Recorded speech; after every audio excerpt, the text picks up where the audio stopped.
Hi Stampers, this is Kim Tolbert with Great Inspirations. Thank you for joining me today. I have two cards to share with you that I made using the Delicate Dahlias stamp set. Now this stamp set is Stampin' Up's gift to you with a $100 purchase during celebration. And right now we're in the very middle of celebration. It will end on September 30th, 2021. But for now, with the $100 purchase, you could choose this stamp set for free. And it's really pretty, a very pretty dahlia. It's a two-step stamp set, meaning you could stamp the inside and then the lines on top, or vice versa, however you care to do that, to get this pretty look for that floral image. And with all the photopolymer stamp sets, now it comes with the stamp images printed on the case, and you can just put those images right on the case. Now there is something I wanted to share with you about these two images. They're quite large, and sometimes with all these little petals around the edge, it's difficult to see where to line them up. So what I did, I lined them up, and then I decided this is going to be the top. So I took a Sharpie and just put a dot right there. So that's always going to be the top of my stamp. And I did the same thing right here. And now it's easy, much easier, when I go to stamp. I can stamp this stamp, and then I'll go to stamp this one, and all I have to do is line up the top, line my dot up with the top, and they will match. All the little petals will match. So that's kind of my tip for this stamp set for these images, and that works for any image that you have a difficult time lining up. That little trick will work. But today I thought we would focus on this technique that I use to make this border and then this focal panel. Now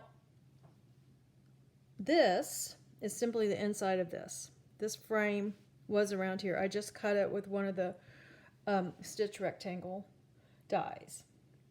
So this is called a herringbone technique. And it looks complicated, but it is not. It's very, very easy. So I thought I would walk you through how I did that. And the first thing we're going to need is some adhesive sheets. And this is basically two pieces of like a really slick paper, and on this side is the sticky, and then also if you peel this side off, they're sticky. So what I did is I just cut this to the size I wanted, and that size I wanted today I decided to use 5 1/4 by 4. So I cut this 5 1/4 by 4, and then I peeled the little strips off. Now the strip, that's where the sticky is, and then I just adhered the strips to a piece of, in this case it's basic white, but honestly you could use any color because we're going to cover this up. So it took, you know, 2 full strips and then a part of another one, but when you cut it, you won't even have to worry about that. Just cut it to the size that you want. And then we're also going to need some strips of designer series paper. So this is a good project for using up your scraps.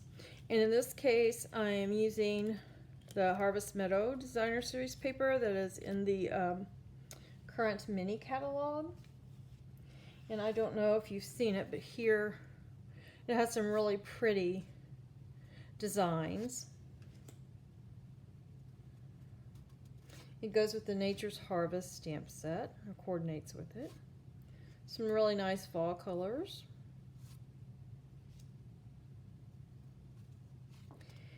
And these strips that I cut, they are 6 inches by 1/2 inch, but you can cut them any length or width you care to. And then we have some of the nice misty moonlight. And there you go, there's that paper.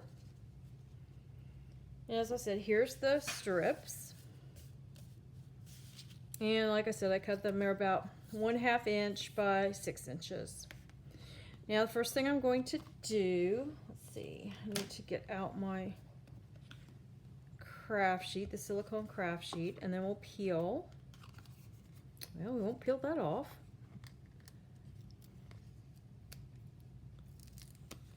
We'll peel this off, and it is really sticky.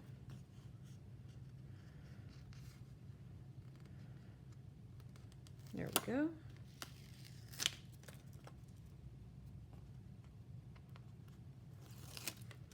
So we have that. Get rid of that backing. And now what we do to start our herringbone pattern, we just pick a color and put it wherever we want across the paper. And then we take another strip and we place it, you can place it on this side or this side, it doesn't matter. We'll be filling in the whole piece. And then let's see, let's get one more and we'll put it down here. And as we go, as we fill more of this in, I will trim these because we may need some of these pieces to fill in. And how many pieces did I cut? I don't know. I just had some scraps and I just cut them up. I would say 12, 13. You want to be able to have enough of different colors to be able to kind of, you know, alternate some colors. There we go. I think I'll add some over on this other side before we get too involved.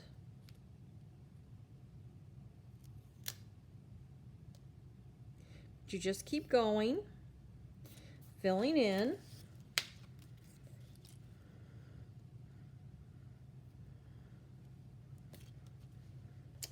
Let's see if I have enough. I think I have enough paper to hold on to here.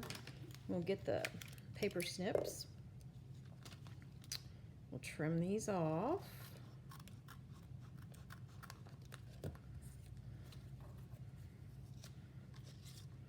Trim these off while we're at it.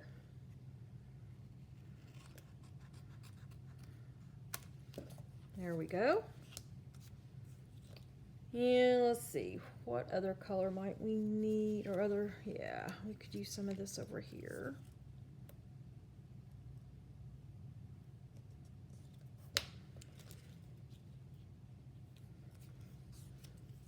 I think we'll put a little bit of this right there.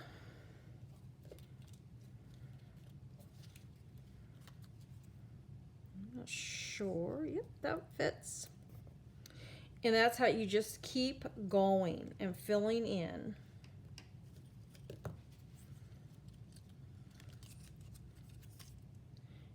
And then once you have it all filled in, what I did, and this is optional, was I took this piece and I ran it through an embossing folder.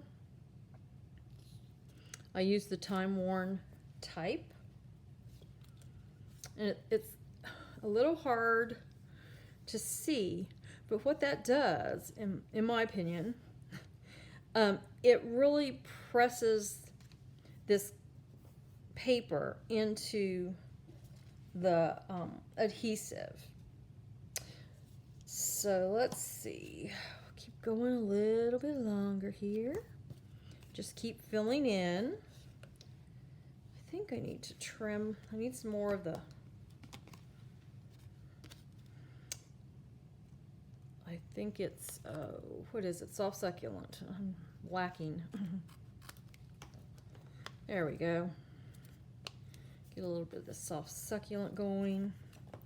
If you have 2 points, you may need to trim off a point there.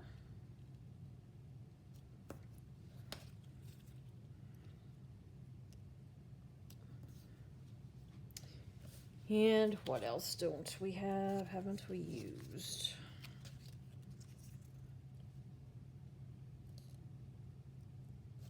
I think this paper is really pretty, and it's very, very fall-like. I really like it. I'll do a little more trimming.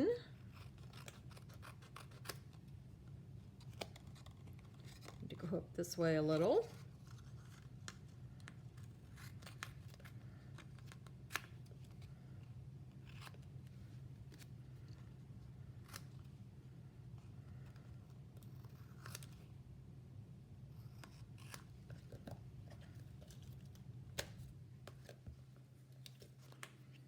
Okay.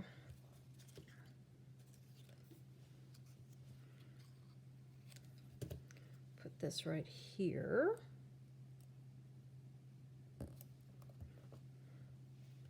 Then we have this teeny tiny spot right here, but I think this will fit in there nicely. And then we can turn it around, almost finished. Let's see, what else do we have? I haven't used much of this. Let's use a little of this.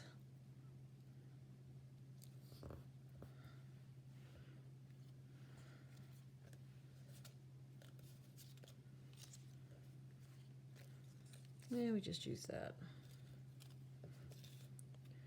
Try a little more of the succulent. And now we just have these teeny tiny pieces to fill in.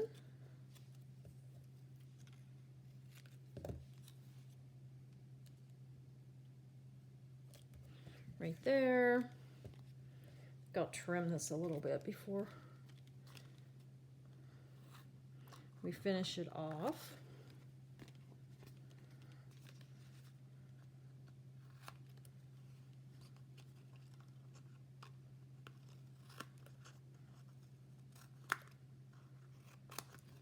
There we go. Now we just have this one teeny tiny place.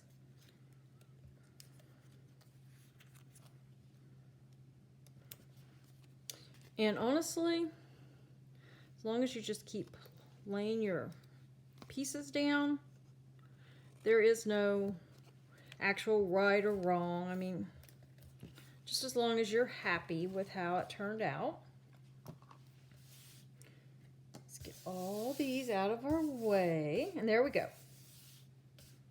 There's your herringbone technique. Doesn't take all that long. It's really pretty, I think. But like I said, I think the embossing really adds a lot to it.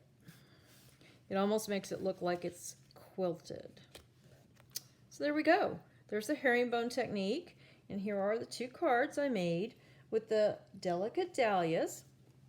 Which I said, this will be available now through the 30th of September as one of the free offerings in celebration. Now, below this video, in the description, there will be a link to my blog where I will give you all the measurements and all the supplies for these 2 cards. Thank you for joining me today.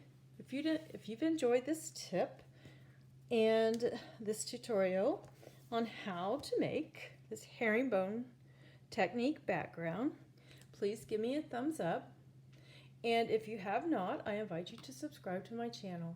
Until next time, stamp happy!